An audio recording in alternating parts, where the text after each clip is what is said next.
पत्रकार परिषद मी आदरणीय रविभाऊंना विनंती करतो की राजनजी पाटील यांचं भारतीय जनता पार्टीत स्वागत करावं। भारतीय जनता पार्टीचा, भारतीय जनता पार्टीचा। यानंतर श्री यशवंतजी माने माजी आमदार मोहोळ विधानसभा मतदारसंघ।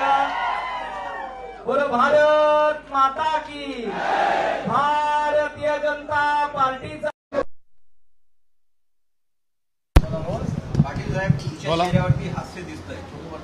आता कमळ अतिशय जोमानं या जिल्ह्यात सोलापूर जिल्ह्यामध्ये फुललेला आहे, म्हणून करता माझ्या चेहऱ्यावर हास्य दिसतंय। पक्षप्रवेशानंतरची पहिली प्रतिक्रिया हेच मी सांगितलं नाही, वेगळं काहीतरी सांगा। तुमचा पक्ष वेगळा होता, हे हा पक्ष प्रवेश करण्यासाठी माझ्या तालुक्यातून आणि माझ्या शेजारचा माढा तालुक्याचे विद्यमान माझे आमदार बबनदादा शिंदे यांचे चिरंजीव आणि माझ्या तालुक्यातले माझे आमदार यशवंत माने यांच्या प्रवेशासाठी आम्ही लोकांना फक्त आव्हान केलं।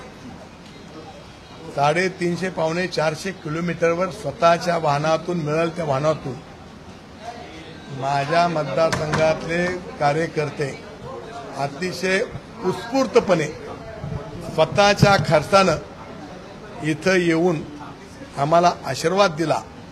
त्याच्यावरून माझी खात्री पटली की माझ्या मतदारसंघामध्ये ज्या माझ्या तालुक्यातल्या मतदारांना कार्यकर्त्यांना अपेक्षित होतं तशा प्रकारचा निर्णय आम्ही घेतला आणि म्हणून करता माझ्या चेहऱ्यावर आनंद तुम्हाला दिसाला।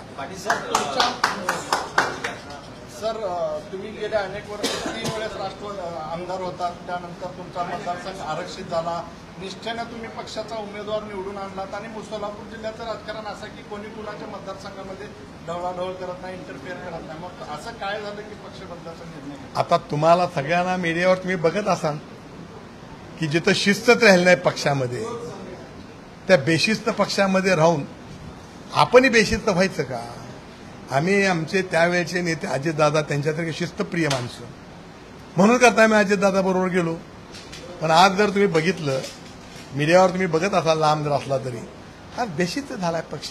आणि ही जर पक्ष अशाच प्रकारे वेळीच कंट्रोल नाही केलं तर पक्षाला महाराष्ट्रात माणसं उभा करायला सुद्धा मिळणार नाहीत, अशी परिस्थिती होईल। उमेश पाटलांना जिल्हाध्यक्ष केल्यानंतर कोण मी ओळखत नाही, मी अशा बारक्या माणसाला ओळखत पण नाही, माझा मतदारसंघच ओळखत नाही, मी द्या सोडून, त्यामुळे त्याच्यावर नो कॉमेंट्स।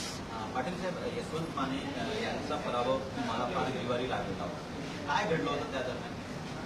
त्याचं मी विश्लेषण असं करतो की माझे वडील तो आमदार होते, आमच्या घरी 40 वर्ष सत्ता होती आणि मग इतके वर्ष सत्ता असल्यानंतर माणसाला निगेटिव्ह वोटिंग होत असतं आणि यशवंत माने हे आमदार होते, परंतु त्या तालुक्यातलं सगळं जडणघडण आमचं कुटुंब करतं, त्यामुळं आमच्यावर नाराजी म्हणून निगेटिव्ह वोटिंग म्हणून यशवंत मानेला तिथं पराभव पत्करावा लागला।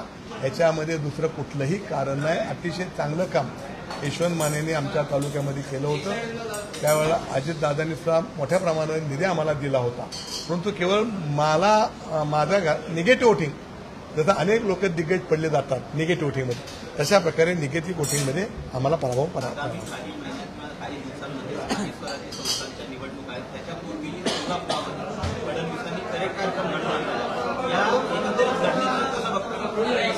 फडणवीसांनी सोलापुरामध्ये करेक्ट कार्यक्रम घडवून आणलेला आहे स्थानिक स्वराज्य संस्थांच्या निवडणुकीपूर्वी। देवाभाऊ महाराष्ट्रामध्ये जे काही मातबर नेते होऊन गेले, यशवंतराव चव्हाण, मी त्यांना डोळ्यानं पाहिलेलं आहे, वसंतदादा पाटील, पवारसाहेब, हे जे दिग्गज नेते होऊन गेले किंवा पवारसाहेब आहेत की ज्यांना महाराष्ट्राची तब्येत सगळी माहिती होती, महाराष्ट्रामध्ये विदर्भाला काय लागतं, कोकणाला काय लागतं, पश्चिम महाराष्ट्राला काय लागतं, खानदेशाला काय लागतं आणि त्याचा अभ्यास होता। त्याचं आता नेतृत्व या राज्यामध्ये देवाभाऊ आहेत आणि म्हणून करता देवाभाऊ हे महाराष्ट्राला बरोबर घेऊन जाणारं आणि दूरदृष्टी असणारं असं नेतृत्व आहे।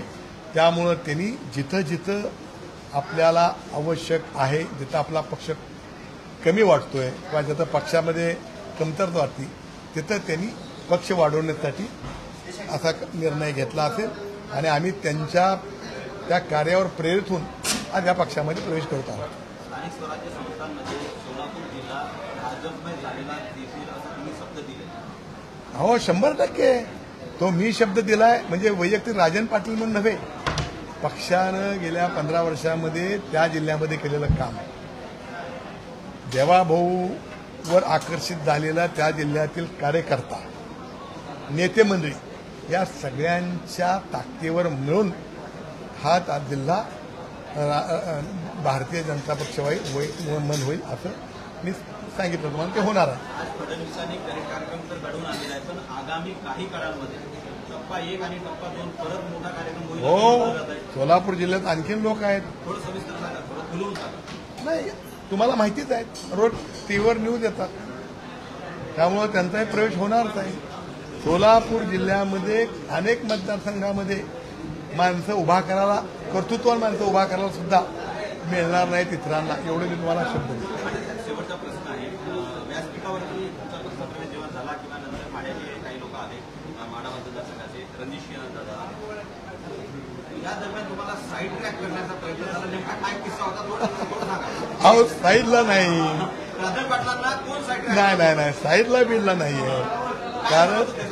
कारण तिथं रणजित शिंदे माढा तालुक्याचा तरुण नेता आणि त्याचा बंधू विक्रम शिंदे या दोघांना तिथं कधीही नेत्याच्या जवळ जनता प्रवेशात त्यांना उभा करायला लागतो, म्हणून करता त्या दोघांना तिथं उभा करता मी साईडला गेलो. मेहरबानी करून आता तुम्ही काय बत्ती लावू नका.